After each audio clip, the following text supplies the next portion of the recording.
तो इस एपिसोड की स्टार्टिंग में हमें दिखाया जाता है काफ़ी पावरफुल इंसान भी है, यहाँ तक कि वो एक औरत को भी कंफर्ट कर सकता है। हमें आसपास के सैनिकों को भी दिखाया जाता है जो कि सारी चीज़ें देख रहे होते हैं और वो कहते हैं मैंने कभी जनरल को नहीं देखा इस तरीके से जेंटली किसी को कंफर्ट करते हुए, जिनको देखकर ऐसा लगता है कि वो सच में उसे काफ़ी ज़्यादा पसंद करते हैं। जनरल कहते सोल्जर्स, इस लेडी को भी तुम यंग सिटी लेकर जाओ और इसे अपनी फैमिली को दे देना। वो कहते ठीक है जनरल। इसके बाद जनरल अपने मन में कहते हैं मैं इस चीज़ को नहीं जानता, जब इसके फैमिली वाले इसकी बॉडी को देखेंगे तो वो किस तरीके से रिएक्ट करेंगे। इसके बाद हमें दिखाया जाता है कि वो उस गेट पर आ चुके होते हैं, मतलब यंग सिटी के गेट पे, जहाँ पर कई सारे लोग होते हैं। आसपास के लोग जैसे इन लोगों को देखते हुए कहते हैं जनरल और गॉडेस यहाँ पर है, आखिर वो इतने अपसेट क्यों दिख रहे हैं। यहाँ से कई सारे सोल्जर्स गए थे यंग सिटी से उन बैंडेंट्स को खत्म करने के लिए। ऐसा लगता है कि जनरल और बाइकिंग इन, ऐसा लगता है कि जनरल और गॉडेस भी उन बैंडेंट्स को खत्म करके यहाँ पर आए हैं। तभी वो सामने उस बॉडी की तरफ देखते और कहते देखो ये तो यांगजी की वाइफ की बॉडी है जो कि कार्ट पे है, क्या वो मर चुकी है।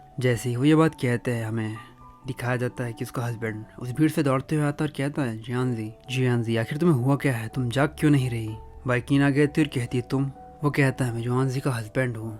आखिर उसके साथ हुआ क्या है, आखिर वो मेरे सवालों का जवाब क्यों नहीं दे रही है, आखिर उसके साथ दिक्कत क्या है, क्या वो बीमार है। बाइकिंग इन जैसे ही उसकी ये बात सुनती है वो थोड़ा सा कांपना शुरू कर देती है और कहती है मुझे माफ़ कर देना, और अपने सीने पर हाथ रख लेती है और वो कहती है जियानजी वो। तभी जनरल बातों को संभालते हुए कहता है वो जा चुकी है। जैसे ही उसकी बात सुनता वो कहता है क्या।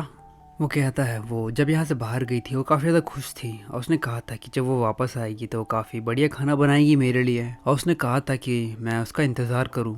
लेकिन अब तुम मुझसे कह रहे हो कि वो इस दुनिया से जा चुकी है। तभी आसपास की लेडी भी उसके पास आती है और कहती है तुम्हें इस चीज़ को समझना होगा। और वो वही लेडी होती है जो कि उन बैंडेंट्स से मिली हुई होती है। वो कहती है जब बैंडेंट्स हमें वहाँ से पकड़ कर ले गए तो वो युआनजी को भी उसके साथ में लेकर चली गए थे। हमें और बाकी सारी लेडीज़ को गॉडेस के द्वारा बचाया गया, लेकिन हम युआनजी को नहीं बचा पाए। वो खुद को बचाने के चक्कर में उसके साथ ये सब कुछ हो गया। बाइकिंग आगे बढ़ती और कहती है मुझे माफ़ कर देना, मैं लेट हो गई, मुझे वहाँ पर पहले जाना चाहिए था। जैसे ही उसकी बात सुनता वो चिल्लाते हुए कहता है तुम सिर्फ लेट नहीं, तुम बहुत ज़्यादा लेट हो गई। क्या तुम गॉडेस नहीं हो, क्या तुम्हारे पास वो एबिलिटी नहीं है, क्या तुम अभी इसी को बचा नहीं सकती, क्या तुम मेरी बीवी को नहीं बचा सकती। आखिर तुमने उसे बचाया क्यों नहीं बचाया तुमने उसे। बाइकिंग उसकी कोई भी सवालों का जवाब नहीं दे पा रही होती है। वो सामने वाला बंदा उस पर चिल्लाता है। वो बंदा आगे बढ़ता और कहता है हे क्या तुम्हें पता भी है कि उसे कितनी ज़्यादा तकलीफ हुई थी और कितनी ज़्यादा इंजरीज हुई थी। तुम उसे गॉडेस कहते हैं, वो भी एक इंसान है बिल्कुल तुम्हारी ही तरह। जब तक वो वहाँ पर पहुंची थी जब तक तुम्हारी वाइफ पहले से ही मारी जा चुकी थी।